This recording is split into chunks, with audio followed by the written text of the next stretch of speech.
శాంతి కొరువైంది, శాంతి రావాలి. అలాగే నిన్న ఎయిర్ ఇండియా ఫ్లైట్ 171 ఘోరమైన ట్రాజడీ జరిగి 242 మందిలో 241 మంది చనిపోవడం తక్షణమే.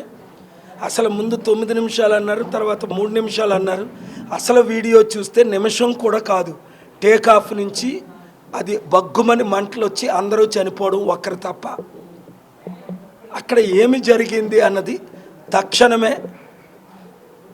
ఇంటర్నేషనల్ నేషనల్ పాసెంజర్స్ ఉన్నారు కాబట్టి, 53 మంది బ్రిటిష్ సిటిజన్స్ ఉన్నారు కాబట్టి, 7 పోర్చుగీస్ సిటిజన్స్ ఉన్నారు కాబట్టి, 1 కెనేడియన్ సిటిజన్ ఉన్నారు కాబట్టి ప్రాపర్ ఇన్వెస్టిగేషన్ జరగాలని కోరుకుంటున్నాను. ఇది టెర్రరిస్ట్ అటాకా లేదా న్యాచురల్ యాక్సిడెంటా లేదా ఇంకొకటా అన్నది ప్రశ్నగా ఉంది. Black box